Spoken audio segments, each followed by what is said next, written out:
जय माता दी। हमारी यूट्यूब फैमिली कैसे हैं आप लोग बिल्कुल ठीक होंगे और हम भी बिल्कुल ठीक हैं। तो माँ भगवती की कृपा, बजरंगबली की कृपा ऐसे हमारे भक्तों पर बरसती रहे। जैसे कि आप लोगों ने कल का ब्लॉग देखा तो उस ब्लॉग को हमने वहीं पर एंड कर दिया था। और वहाँ से आने के बाद हम लोग क्या बना रहे हैं, बेसन की पपड़ियाँ बना रहे हैं। तो इसमें हमने डाला अजवाइन, काला नमक और थोड़ी सी इसमें डाल लिया हमने कड़वा तेल और मोवन दे करके ना पानी से गूंद लिए हैं बेसन को। और दोनों देवरानी जेठानी बना लेते हैं। और यहाँ पर कड़वा तेल कढ़ाई में रख दिए हैं, अब इनको तल लेते हैं। क्योंकि सुबह सुबह ना चाय नाश्ते मतलब चाय के साथ बहुत ही अच्छी लगती हैं, सासू माँ को भी बहुत पसंद है। तो ये सब बना लेते हैं। और इसके बाद देख सकते हैं लकड़ी के डलिया में इनको रख दिए हैं, तो अच्छे से सूख जाएंगी तभी इनको डिब्बे में रखेंगे, क्योंकि ये सूखने के बाद ही रखी जाती हैं बेसन की पपड़ियाँ। तो आप लोग भी आ जाइए, हमारी बेसन की पपड़ियाँ बन करके तैयार हो गई हैं। अब कुछ और भी काम कर लेते हैं। तो कौन से काम हैं, तो अब बनाते हैं हम पुए। तो यहाँ पर देख सकते हैं मीना ने कितने अच्छे पुए बना करके रख दिया है, छोटे छोटे से। तो हमने जब तक हमने बेसन की पपड़ियाँ बनाया तब तक इनको लगा दिए थे कि छोटे छोटे पुए बना दो। तो कल जैसे हमने सुबह पुए बनाए थे भगवान जी को भोग लगाने के लिए, तो वही आटा साफ़ सुथरा गूंदा रखा हुआ था। तो हम सोच रहे थे शाम के समय है, कौन मंदिर के लिए लाएगा प्रसाद, किससे मंगवाएं, क्योंकि 3:30 या 4 बज रहे होंगे, काफ़ी धूप थी। तो पुए ही हम भगवान जी को ले जाएंगे भोग लगाने के लिए। तो जल्दी हम भी कर लेते हैं सब काम धाम और ले आते हैं छत से जो कुछ कपड़े ले आते हैं, हमारे सूख गए हैं तो कपड़े भी फोल्ड करके रख देते हैं। और यहाँ पर अकेले लगी थी तो हमने सोचा गोल गोल हम भी बना करके रख देते हैं, तो उसके लिए आसान रहेगा। वैसे उसने बना लिया है बिल्कुल छोटे छोटे पुए, बहुत ही अच्छे पुए बनाया है। तो बच्चों को भी पुए बहुत पसंद हैं। सुबह खाए थे ना तो कहते थे माँ पुए बहुत अच्छे हैं। और आप लोग ना बहुत ही प्यारे प्यारे कमेंट डालते हो। हम तो माँ भगवती से, बजरंगबली से आप लोगों के अपने लिए तो प्रार्थना करते ही हैं, पर आप लोगों के लिए भी प्रार्थना करते हैं। जितने हमारी बहनों के कमेंट आते हैं, हम नाम भले नहीं लेते हैं लेकिन आप लोगों के लिए प्रार्थना करते हैं। माँ भगवती सब पे ऐसे ही कृपा बनाए रखे और आप लोगों की इच्छाएं पूरी हों। और ये जेठ का मंगलवार है, मतलब मंगलवार की शाम की ही वीडियो हमने ये शूट किया है। तो कपड़े भी फोल्ड करके रख देते हैं। इसके बाद थोड़ी सी आप लोगों से बातें करते हैं, फिर चलते हैं हम। अब पुआ हम लोगों के बन गए हैं और चल रहे हैं मंदिर। मंदिर में भी है सुंदरकांड, बच्चों को भेज दी है कोचिंग। और टाइम भी कितना हो रहा है, हमको लगता है ना 4:30 या 5 बज रहे हैं। तो आप लोगों को भी ले चलते हैं, चलिए सुंदरकांड का पाठ करते हैं। अब गर्मी तो इतनी है ना कि देख सकते पसीना पसीना हो रहा है। पर वो दीदी के भाव इतने अच्छे हैं, दीदी मतलब जैसे ही हम आए वहाँ से सुंदरकांड करके और घर में बैठे नहीं कि दीदी का फ़ोन आया कि जल्दी मंदिर आ जाओ, थोड़ी मंदिर की साफ़ सफाई कर लेते हैं, बर्तन धुल लेते हैं और यहाँ का मतलब धुलाई अच्छे से हर जगह कर लेते हैं। तो वहाँ हम गए और उस समय ना मतलब फ़ोन बिल्कुल चार्ज नहीं था, तो फ़ोन को ना चार्जिंग में लगा करके गए और करीब 15-20 मिनट में मंदिर की धुलाई बर्तन सब धुल करके आ गए। और इसके बाद हम मीना पुआ भी बना लिए। अब फिर से दोनों लोग जा रहे हैं थोड़ी देर तक, जब तक बच्चे कोचिंग में रहेंगे तब तक हम लोग सुंदरकांड का पाठ कर लेंगे। तो ये होता है भक्ति भाव भजन। वैसे जब भंडारे जिस ब्लॉग का एंड किए हैं वहाँ जब भंडारे का प्रसाद खाए ना, तो दोपहर में जब 4 पूड़ी 2-2:30 बजे खाए ना, तो ऐसे लगता था कि बस सो ही जाए, अब कहीं ना जाए। पर आते ही ना अब पानी जब पूड़ी खा लो ना तो लगता है कितना पानी पियो कितना पानी पियो, मतलब इतनी प्यास बार बार, मतलब प्यास बुझ ही नहीं रही थी, इस तरह हो रहा था। जल्दी चलो, नहीं जब हो जाएगा सुंदरकांड, तब सुंदरकांड जब हो जाएगा तब क्या जाएंगे। वैसे भी वहाँ सुबह 10:30 बजे से कहते कहते 11 बज गए।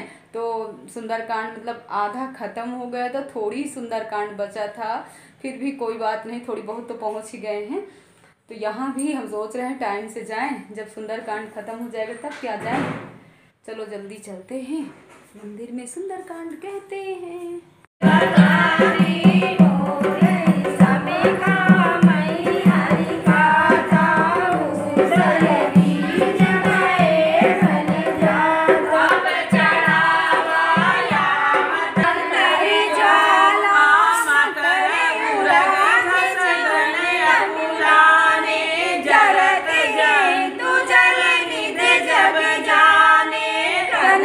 सारी सारी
सो गाइज अब हम लोग कर लेते हैं बजरंगबली की आरती और लगा देते हैं भोग, और आप लोगों को भी बजरंगबली के दर्शन करा देते हैं। और यहाँ पर ना जो ढोलक वाली दीदी थी वो चली गई थी, तो हमने ढोलक बजा के इतना अच्छा सुंदरकांड का पाठ किए हैं।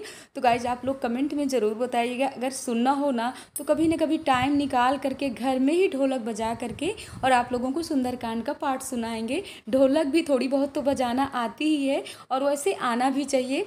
हमको ना भजन कीर्तन गाने का और सुनाने का बहुत ही शौक है। तो अब यहाँ पर ले लेते हैं प्रसाद, आप लोग भी आ जाइए। बजरंगबली बहुत ही प्रसन्न है। दो जगह सुंदरकांड का पाठ किए। सुबह पहले 10:30-11 बजे वहाँ गए थे हमारे पीजी के यहाँ, और शाम को यहाँ आइए आप लोग भी प्रसाद खाइए।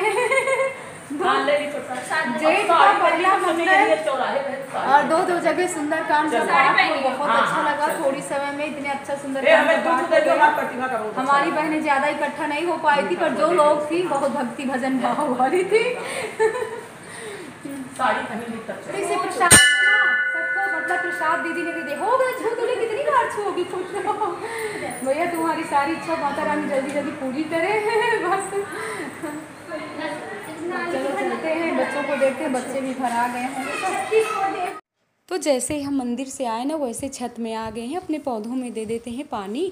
और टाइम भी काफ़ी हो रहा है, 6:30 बज रहे होंगे।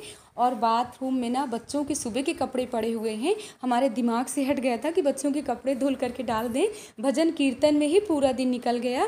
तो हमारे बहनों के ना इतने प्यारे प्यारे कमेंट आते हैं कि दीदी क्या प्राची अब नहीं आएगी, मेरठ चली गई है, बहन की शादी में नहीं आएगी। तो ऐसा कुछ नहीं है, इंगेजमेंट में नहीं आ पाएगी क्योंकि 5-6 महीने तो यहीं रुकी थी, अभी तो गई है, लेकिन शादी में आएगी। ऐसे कैसे हो सकता है कि बहन की शादी में ना आए। और ऐसी बहनें कि बताएंगे आप लोगों से तो हमको तो हंसी आती, आप लोग भी हंस लीजिएगा। अगर प्राची मार्केट जाती थी, कुछ भी सामान ले आती थी, अब बिट्टू को पता चलता था ना कि प्राची ये लेकर के आई है, तो बिट्टू दूसरे दिन मार्केट से वैसा ही सामान लेकर के आ जाती थी, और दोनों को ऐसे चलता रहा। तो जब बिट्टू की शादी की डेट, मतलब बिट्टू की शादी जहाँ हो रही है ना, प्राची का ससुराल बिट्टू का ससुराल एकदम से पास में है।